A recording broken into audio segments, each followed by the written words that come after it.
Assalamualaikum warahmatullahi wabarakatuh.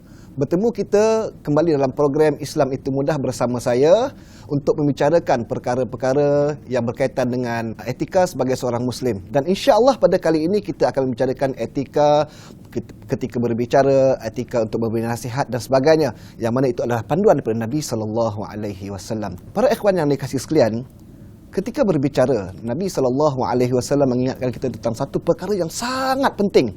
Kata Nabi SAW, "Man kana yu'minu billahi wal yaumil akhir falyakul khairan aw liyasmut." Sesiapa yang beriman kepada Allah dan hari akhirat, kata Nabi, hendaklah dia berbicara dengan percakapan yang baik atau dia diam.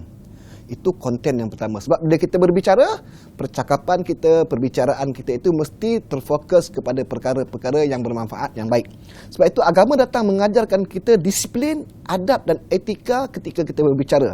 Di antaranya, apa yang saya boleh kongsikan dengan pembacaan yang di tangan saya pada kali ini ialah, bila kita berbicara, hendaklah suara yang kita lantunkan itu penuh cermat, lunak, supaya tidak menyakiti hati dan pendengaran orang yang mendengar.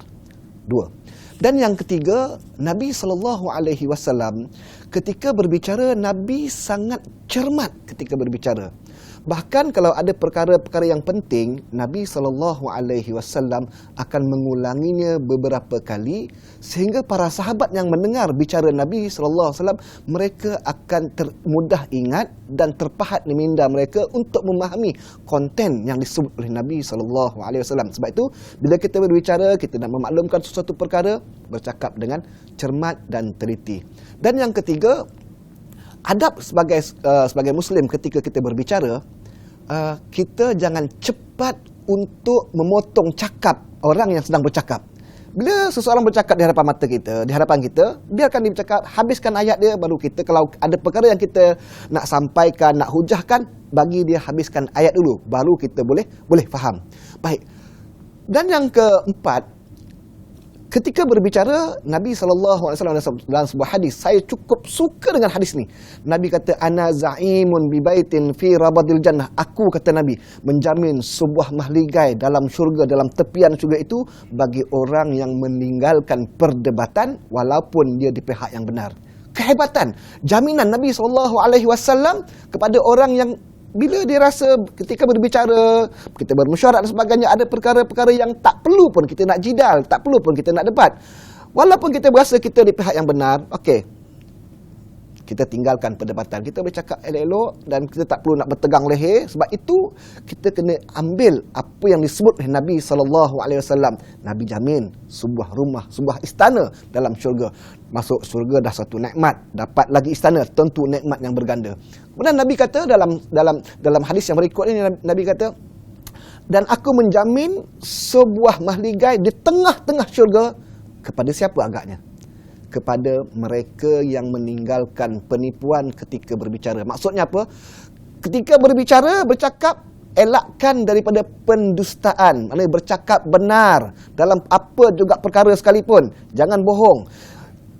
Dalam konteks ini, Nabi SAW ingatkan kita, walaupun sekadar kita nak menghiburkan orang lain, nak bagi orang audiens kita ketawa, kita terpaksa create, rekayasa cerita yang palsu. Ini Nabi SAW ajar kepada kita untuk kita tinggalkan. Kita bercakap secara fakta yang jelas, terpulang kepada mereka nak dengar, nak terima atau tidak. Jadi adab agama datang kepada kita untuk kita sentiasa bercakap benar. Dan seterusnya, apa lagi konten adab yang Nabi ajar untuk kita berbicara, ialah kita menjadi pendengar yang baik. Menjadi pendengar yang baik. Jadi bila kita menjadi pendengar yang baik, kita mudah faham apa yang cuba disampaikan. Kita mudah cerna apa yang nak disampaikan kepada kita. Jadi ini di antara adab-adab ketika kita berbicara. Baik. Apa lagi yang boleh kita kongsikan dalam episod ini? Panduan daripada Nabi SAW ialah bila bicaranya tenang, tidak tergesa-gesa. Jadi bila kita bercakap secara santai, senang, jadi orang dengar pun mudah mudah faham. Jadi kalau cakapnya laju, cakapnya tak ada noktah, macam mana orang nak faham apa yang kita sampaikan, apatah lagi perkara-perkara yang penting untuk kita sampaikan. Baik. Kemudian yang penting sekali ialah ketika berbicara, larangan Nabi SAW ialah jangan kita membicarakan semua perkara yang kita dengar. Jangan kita sampaikan semua perkara yang kita dengar. Jadi sebab kadang-kadang apa yang kita dengar, kita tidak faham sepatutnya apa yang cuba disampaikan. Tetapi bila kita bercakap, kita sampaikan perkara, setiap kali perkara kita dengar, kita sampaikan, kita sudah tidak ada istilah tabayun kat sana. Jadi kadang-kadang berita yang kita sampaikan itu benar atau tidak, tepat atau tidak, fitnah atau tidak. Jadi sekiranya ia fitnah, kita sama turut menyebarkan fitnah dan aib yang tidak tahu hujung puncanya. Jadi Nabi SAW sangat menegaskan kepada kita, cukuplah kita menjadi suatu dosa bagi seseorang apabila dia membicarakan semua perkara yang dia dengar. Cukuplah, kata Nabi, cukuplah menjadi satu dosa bila satu perkara, semua perkara dia dengar, semua disampaikan.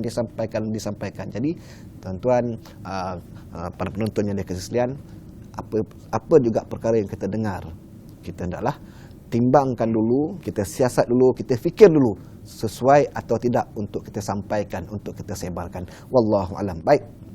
Kemudian yang lebih daripada itu, jangan kita membicarakan sesuatu perkara yang tidak ada asas dan tidak ada guna. Saya bagi contoh mudah. Kalau dalam mesyuarat, kita dalam mesyuarat, ahli mesyuarat sedang bermesyuarat. Ketika mereka bertanya sesuatu pendapat, kalau kita ada pendapat dan kita yakin pendapat kita benar dan kita rasa itu adalah sebab itu menepati apa yang sedang dibincangkan, silakan. Kadang-kadang kita lihat ada ketika bermesyuarat, ketika bersidang, mereka bercakap langsung di luar topik, tak ada kena-mengena dengan tajuk sebab tidak fokus. Sebab itu bercakap pun ada etikanya. Fokus tentang tajuk yang dibicarakan. Jadi bila kita nak menyampuk, bila kita nak mencelah, jadi sesuai dengan tajuk yang sedang dibicarakan. Tak bolehlah tiba-tiba orang sedang bicara satu tajuk yang penting, kita datang bawa cerita, bawa tajuk, bawa konten yang tak ada kena-mengena. Dia bukan sahaja jadikan audiens ahli mesyuarat lain, ahli persidangan itu terasa hati, bahkan itu juga melanggar adab yang diajak oleh Nabi SAW. Baik.